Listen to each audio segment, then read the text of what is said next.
Assalamualaikum warahmatullahi wabarakatuh. Selamat siang, kembali bersama kami dari PKRS RSUD Dr. Muhammad Zain Palimanan. Saat ini kita sedang bersama Dr. Laila Isrona atau yang kita kenal sebagai Dr. Ona. Nah, kebetulan Dr. Ona sedang berkunjung ke rumah sakit kita, langsung kita tangkap untuk diwawancara. Oke. Dr. Ona ini adalah dosen dari FK Unan. Jadi siang ini dokter kita akan bincang-bincang sedikit nih tentang COVID dan juga mungkin berbagi pengalaman Dr. Ona selama ini mungkin dalam menghadapi COVID ini ya. Kalau mungkin dari sisi pekerjaan yang ada yang Dr. Ona lakukan. Oke. Sebelumnya kami tuh ingin tanya gitu, menurut Dr. Ona yang COVID ini apa sih gitu? Mungkin bisa untuk berbagi dengan yang lainnya tentang COVID, silakan dokter. Oke, baik. Jadi COVID itu kan satu penyakit ya, yang kalau ada kepanjangannya nih, corona virus disease. Jadi penyakit yang disebabkan oleh virus corona. Kalau pakai COVID-19 berarti dia ditemukan di tahun 2019. Nah, ini adalah virus penyakit yang disebabkan oleh virus corona tadi, dan yang menyerang saluran nafas. Dan ternyata banyak lagi yang diserangnya, tidak hanya saluran nafas, bahkan dari penelitian terakhir multi organ gitu. Ya, multi organ. Ya. Makanya yang udah berat-berat tuh jarang, Iya. yang tingkat kesembuhannya rendah ya. Iya. Komorbid ya istilahnya ya. Komorbid yang bahayanya karena dia udah lemah ya sebenarnya. Komorbid itu kan dia sudah punya penyakit sebelumnya, ditambah dengan hadirnya corona, COVID ini. Jadi tepat yang tadinya sudah lemah, tambah lemah karena corona ini mengganggu organ atau tempat tadi. Jadi efeknya dari COVID ini kan sebagai dosen ya dok, yang kira-kira untuk kegiatan kampus itu kira-kira apa tuh yang efeknya yang sangat berdampak sekali? Ya tentu sangat berdampak banget ya dokter. Terutama dalam ini, selama ini kan kita tahu bahwa kalau penyebarannya melalui droplet, intinya nggak boleh jarak dekat kita duduk. Selama ini kita di kampus kumpul, kemudian mengajar mahasiswa langsung ketemu. Nah sekarang karena adanya corona ini, ada COVID, akhirnya kita harus mengatur lagi metodenya, nggak bisa metode tatap muka gitu, tapi harus metode jarak jauh. Tapi yang jadi masalah adalah tidak semua pembelajaran itu bisanya jarak jauh kan. Kalau apalagi mahasiswa kedokteran, ada keterampilan ya yang harus dikerjakan, praktikum harus dikerjakan, butuh psikomotornya gitu ya, butuh action tangannya gitulah katakan, harus hands on gitu. Nah itu harus datang, mau tidak mau dia datang, kemudian ketemu dengan dosennya sebagai instruktur yang mengajarkan, kemudian dia latihan. Setelah didemonstrasikan dia harus bisa melakukan. Nah itu nggak bisa lewat Zoom, lewat daring pakai aplikasi nggak bisa gitu. Kalaupun bisa ya tidak maksimal gitu, tidak maksimal dapatnya. Akhirnya ya itu dilakukan daripada tidak, itu masih tahapan begitu karena mengingat kasus yang masih tinggi ya dok ya. Tapi sangat menghambat ya. Iya itu kendalanya. Dan kalau di kedokteran sendiri kami sudah mengatur di awal-awal dulu. Memang kalau sistem kuliah, untuk yang kuliah tutorial ya, kalau kedokteran ada tutorialnya, itu sistemnya daring dalam jaringan, pakai platform Zoom kah atau apa, Island kami juga punya.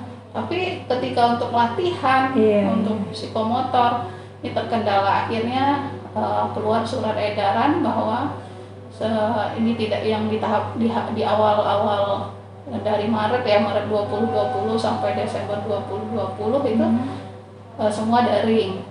Untuk keterampilan pun yang bisa dilakukan daring, tapi yang harus hands on, mahasiswa harus datang, mahasiswa harus mengerjakan. Itu akhirnya dibuka lagi surat edaran di Januari kalau nggak salah ya, akhir Desember sampai Januari 2021, dan sampai sekarang itu kegiatan dilakukan secara luring di luar jaringan, tapi dengan ketat. Maksudnya mahasiswa protokolnya ketat, mahasiswa jumlahnya juga berapa, dibatasi ya. lalu pemakaian masker harus ketat banget gitu, maksudnya harus pakai, kalau nggak boleh gitu. Itu bisa jadi memperlama proses ya. Itu dia, jadi memperlama Iya. proses.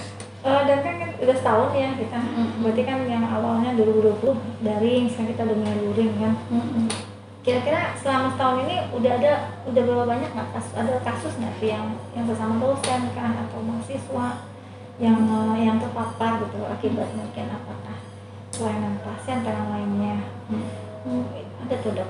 Kalau untuk jumlahnya saya nggak tahu persis ya, angkanya yang mohon maaf saya nggak tahu datanya persis berapa, tapi ada, baik yang di layanan juga ada yang kena, dosen-dosen ada yang kena gitu ya.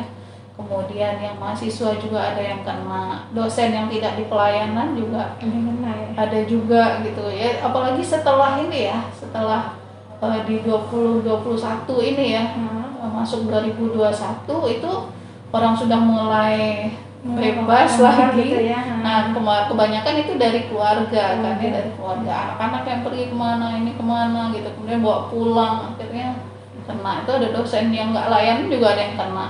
Dosen yang satu ruangan itu ada juga yang enggak?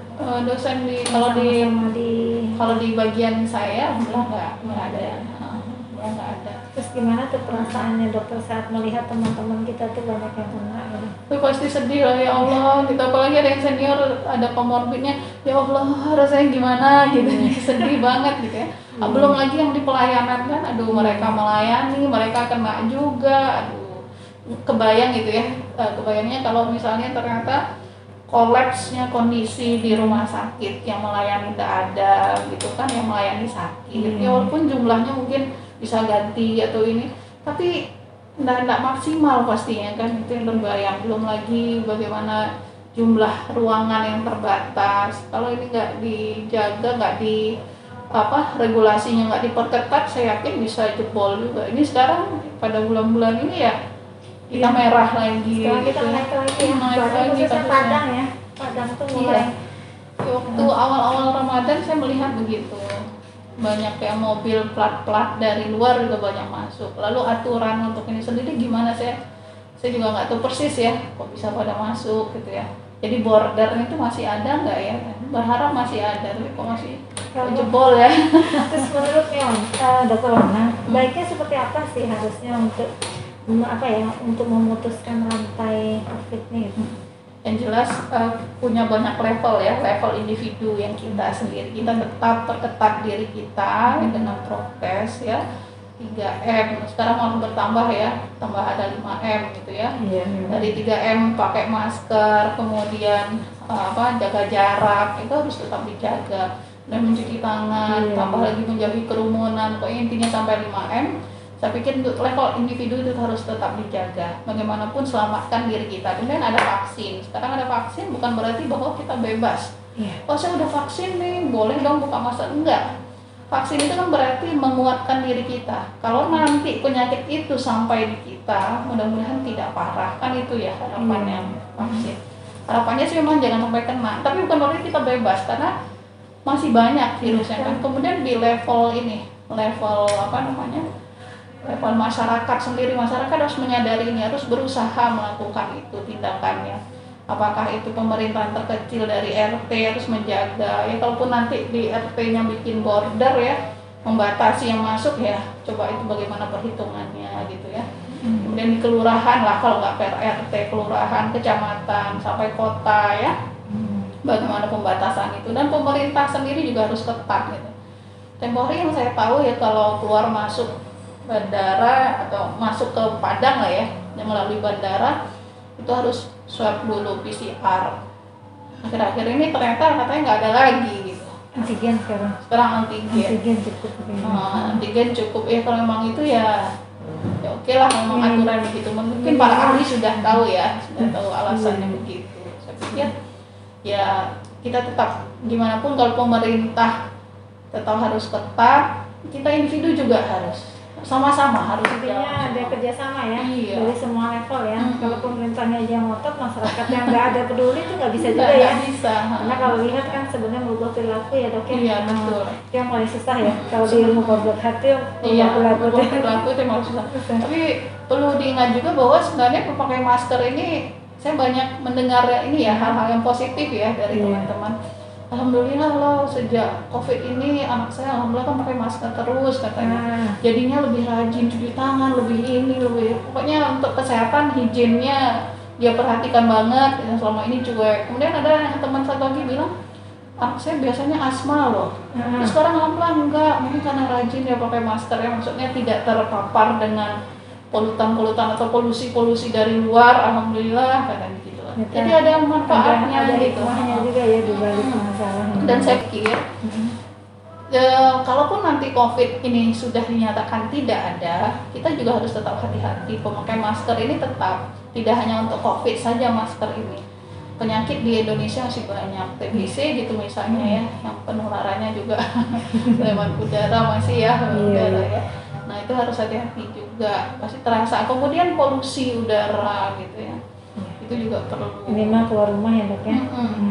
Mungkin kalau Bapak Ibu ada yang tinggal di daerah misalnya pabrik gitu ya, nah itu awas-awas banget pabrik semen gitu ya. Kadang kan semennya polusi semen. Bersyukur seharusnya kita disuruh pakai masker gitu. Kalau bisa bertahan, tahan aja. Saya mikirnya begitu. Iya ya. Oke. Mau nanya juga dok, ada nggak di lingkungan keluarga dokter itu yang terkena terpapar? Yang ini ya, Ada. Misalnya kita juga mungkin ternyata kalau ada pengalaman gitu kan. Karena memang kalau kita lihat nih pertama-tama kan kita di rumah sakit siapapun ya, maksudnya di rumah sakit menghadapi pasien COVID pertama-tama kan heboh banget tuh, ya kan? Karena mungkin kita nggak siap ya dok ya.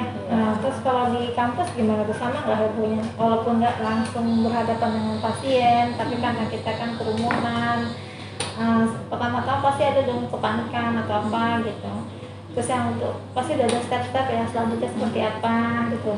Terus kira-kira untuk kedepannya apakah kan sama nih stepnya, walaupun kita kan nggak tahu nih COVID-nya sampai kapan gitu kan, atau nanti sesuai dengan kondisi. Contohnya kemarin protokolnya ketat, sekarang udah mulai nggak ketat, kayaknya sekarang mulai ketat lagi nih. Apalagi terasa kita harus dinamis kayaknya dok ya. Ada hal khusus nggak yang dipersiapkan kampus untuk mengatasi lah, nggak menghadapi lagi, itu udah kita hadapi ya. Untuk selanjutnya kegiatan belajarnya efektif, efisien, tujuan tercapai gitu kan. Walaupun saya sebenarnya bukan mewakili kampus ya, tapi paling nggak saya tidak berada di dalamnya gitu ya.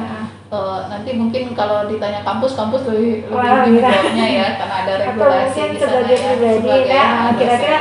Kira-kira apa sih yang perlu ke depannya gitu kan? Kita kan juga jangan sampai kan menurunkan kualitas ya dok ya. Jangan sampai, karena memang nggak semua dosen ataupun mahasiswa yang paham teknologi kan seperti itu. Jadi ada hal kira-kira apa sih masukannya supaya belajar mengajar tetap berjalan? Ya kalau menurut saya sih dari hasil kuesioner mahasiswa yang selama ini pernah kami lakukan ya, sebenarnya mahasiswa lebih senang kalau ketemu gitu ya. Karena bagaimana tuh bentuk stress release ya, menghilangkan stres, ketemu sama orang gitu kan. Kita makhluk sosial. Selama ini dikurung kan jadinya gimana gitu ya. Nah itu satu. Jadi ya mudah-mudahan kita sama-sama menjaga supaya ini bisa berkurang dan nanti sehingga perkuliahan bisa berlangsung gitu. Kalaupun nanti perkuliahan berlangsung ya tetap dengan ketat juga gitu, karena kita nggak tahu nih nolnya kapan. Kita nggak tahu nolnya kapan, mungkin masih ada sisa-sisanya gitu, ada sisanya nanti kita ngumpul lagi, kita cuek lagi kayak yang kemarin kembang lagi gitu. Jadi kalau impor ya dok ya. Jadi menurut saya sih mungkin kita sama-sama, kalaupun mahasiswa mengatakan aku stres nih jadi yang begini, iya betul, kami pun juga stres sebenarnya, kita stres semua, tapi gimana pun kita ambil hikmah semua ini, bahwa pasti ada hikmah di balik ini gitu ya. Yang pertama tentu dengan semakin meningkatnya teknologi yang kita gunakan gitu, nah ini harus cepat kita kejar. Kalau sebenarnya di Fakultas Kedokteran sendiri kita kan sudah menggunakan sistem problem based learning. Kenapa sistem ini ada, digunakan metode pembelajaran problem based learning ini ada? Itu alasannya karena kemajuan teknologi. Oh, iya. Salah satunya. Itu. Karena teknologi sudah berkembang sehingga orang cepat mendapatkan informasi. Dan untuk ini mahasiswa diajak untuk belajar dengan teknologi ini gitu. Nah sekarang dengan adanya COVID juga menambah supaya semakin cepat kita belajar begitu. Kan kemajuannya pesat banget ya, eksponensial gitu hitungannya, bukan berkali pangkat berapa gitu ya. Nah kalau menurut saya sih, mari kita sadari kondisi ini, jangan sampai kita pasrah gitu. Ya COVID lagi ya, tetap kita jalani. Hari akan berjalan juga. COVID ada nggak ada, hari jalan terus gitu. Jadi mari kita selesaikan apa yang menjadi tugas-tugas kita sebagai mahasiswa. Ya udah silahkan tugas siswa mahasiswa mengerjakan apa, harus paham apa, sampai di mana dosen kan pasti memberikan ya. Ini batasan pembelajarannya sampai di sini. Kamu harus menguasai ini di tingkat ini. Tingkat berikut harus ini. Level ini yang harus dicapai. Itu kan ada dosen memberikan. Dosen sendiri juga berusaha gimana caranya supaya mahasiswa tertarik untuk kuliah, tertarik untuk tutorial, tertarik untuk melakukan kegiatan keterampilan gitu. Walaupun kondisinya saat ini seperti ini gitu, kita masih terikat gitu ya. Dibikin inovasi-inovasi baru gitu ya. Ya misalnya kalau keterampilan klinik, siapa yang dicoba aja di rumah gitu ya, jadi pasien. Coba aja itu dulu, nanti ketika mereka sudah masuk dan boleh untuk masuk atau sudah boleh hands on ke pasien gitu misalnya. Jadi kita tetap perhatikan lagi prokesnya, lakukan itu, kemudian latihkan ke mahasiswanya, ke pasien sebenarnya.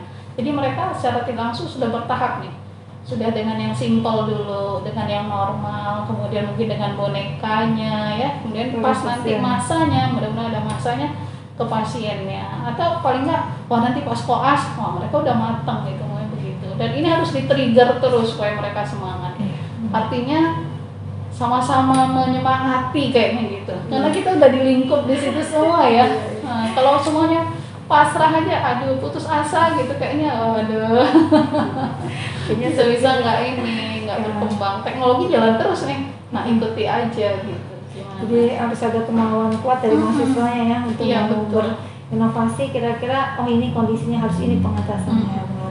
Kan kalau nggak bisa sekarang, mungkin keluarganya gitu kan. Kayaknya seru juga gitu sama Trona ya, banyak sekali ilmu yang kita dapat. Banyak ya tadi udah kita dapat, mungkin kita kelas aja nih Dok, sebelum kita kelas. Tadi kan sudah banyak nih Dokter jelaskan masalah COVID, pendidikan, dari sisi pendidikan. Ya ada nggak pesan-pesan terakhir ya, pesan-pesan kepada masyarakat ataupun kepada tenaga kesehatan dalam pandemi ini, apa sih yang harus kita lakukan sebaiknya, karena kan ini kan pengalaman kita ya, dari semua orang kan, semua kan punya profesi kan, tapi kan masing-masing profesi yang pasti punya masalah masing-masing. Iya, betul. Nah jadi dari kita nih berdasarkan pengalaman Dr. Rona, mungkin ada yang ingin disampaikan kepada masyarakat atau kepada siapa saja untuk kita menutup sesi kita hari ini. Iya, baik, terima kasih Dr. Yantis. Jadi kalau ke masyarakat, saya ingin tekankan lagi bahwa COVID itu ada. Oh iya, penting bukan ya. Masalah konspirasi. Karena masih banyak yang nggak percaya Dok ya. Iya. Kalau nggak percaya juga datang ke rumah sakit deh. Lihat tuh pasien COVID sebanyak apa gitu. Jadi yang merasakan kan tenaga kesehatan ngerasain banget. Dan ingat bahwa jumlah kita terbatas. Jangan biarkan kasus ini berlanjut. Caranya adalah dengan prokes tadi, ketatkan prokes itu, jaga diri kita masing-masing. Kalau dikatakan pemerintah bordernya udah nggak kuat lagi kok, menjaga perbatasan nggak dijaga lagi. Mari kita jaga diri kita sendiri, jaga keluarga kita. Kalau kita kuat, insya Allah kalau keluarga kita kuat, masyarakat akan kuat gitu. Kita bantu pemerintah juga dengan cara itu. Mungkin pemerintah juga stres juga kali ya, pusing ya. Nah itu kalau masyarakat. Yang untuk mahasiswa tetap semangat belajar, itu yang penting. Iya, semangat belajar, berinovasi. Pasti ada hikmah di balik itu gitu ya. Dan bagi yang lain juga saya pikir kita ambil hikmahnya, pasti ada. Allah menurunkan itu pasti ada hikmahnya. Kita baca hikmah itu apa gitu ya. Semua penyakit ada obatnya. Iya. Ya kan? Semua masalah pasti ada hikmahnya Dok ya. Iya. Jadi kayaknya banyak nih yang kita dapat hari ini, Dr. Rona, terima kasih. Yang pada prinsipnya kan kita nggak tahu pandemi ini kapan berakhir. Yang jelas protokol kesehatan tetap kita ketatkan. Kemudian jangan lupa juga mengajak teman-teman yang kita tahu ya untuk sama-sama mengetatkan protokol kesehatan. Iya, Semoga betul. kita semuanya terhindar dari pandemi, Amin. terhindar dari COVID ya, dan Iya. pandemi segera berakhir. Oke, terima kasih Dulana atas waktunya. Terima kasih. Assalamualaikum warahmatullahi wabarakatuh. Waalaikumsalam warahmatullahi wabarakatuh. Terima kasih juga. Assalamualaikum warahmatullahi wabarakatuh. Selamat pagi semuanya. Hari ini saya sedang bersama salah satu petugas pengurasan jenazah yang ada di RSUD Dr. Muhammad Zain Painan, yaitu dengan Buya Don Riza. Selamat pagi Buya. Ya, pagi. Oke. Ya. Pagi ini kita ingin bincang-bincang sedikit Buya, sebagai petugas kamar jenazah yang khususnya menyelenggarakan pasien jenazah COVID ya Buya ya. Iya. Oke. Kira-kira sebelum kita ngomongin tentang tugas Buya, kita ingin bertanya menurut Buya, COVID itu seperti apa ya? Apa pendapatnya tentang COVID udah intinya? Baik. Menurut saya COVID itu adalah virus yang dapat berkembang biak di dalam tubuh manusia. Itu adalah virus yang sangat berbahaya. Bisa menggoncang dunia, bukan hanya di Indonesia. Menggoncang dunia ya. Menggoncang pandemi dunia. makanya Ya, pandemi. namanya. Dan itu sikap pemerintah sudah cukup baik. Dianjurkan kepada seluruh masyarakat untuk menjaga kesehatan, protokol kesehatan. Kita dianjurkan pakai masker, cuci tangan, jaga jarak. Ya, saya kira sikap pemerintah itu sudah cukup melindungi. Tambah lagi vaksin sudah mulai dari Januari dan sudah berjalan dengan baik. Mudah-mudahan itu bisa dapat mengatasi pandemi ini, insya Allah. Oke. Berarti berbahaya ya virusnya ya Bu ya? Sangat berbahaya sekali. Pemerintah sudah berusaha keras untuk mencoba mengatasinya. Jadi tadi menurut Buya kan virusnya sangat berbahaya ya, dan pandemi ini sudah berjalan kurang lebih setahun, lebih malah setahun ya. Iya. Di kita ini, di pesisir ini kasus pertamanya di bulan Maret. Iya. Nah selama kurang lebih setahun ini, itu Buya sebagai petugas pemulasan jenazah, itu Iya. sudah banyak jenazah yang Buya selenggarakan. Iya, cukup banyak. Nah kira-kira pengalaman Buya dalam menyelenggarakan jenazah COVID ini bagaimana gitu? Mungkin dari sisi Buyanya atau dari sisi pasien atau dari sisi keluarganya bisa Buya sampaikan untuk kita berbagi. Iya. Baik Bu,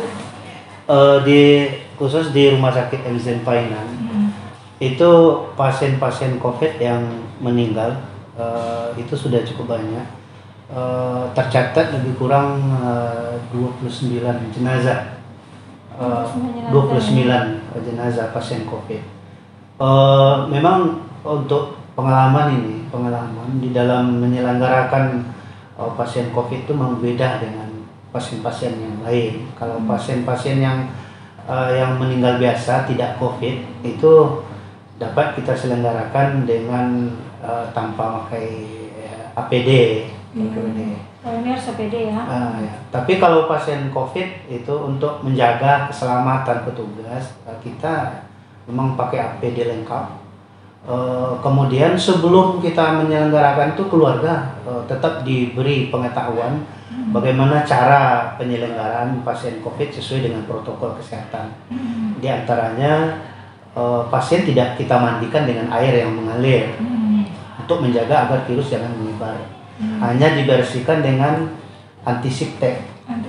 Ya, dengan kain kita basahi lalu kita bersihkan seluruh najis-najis yang ada.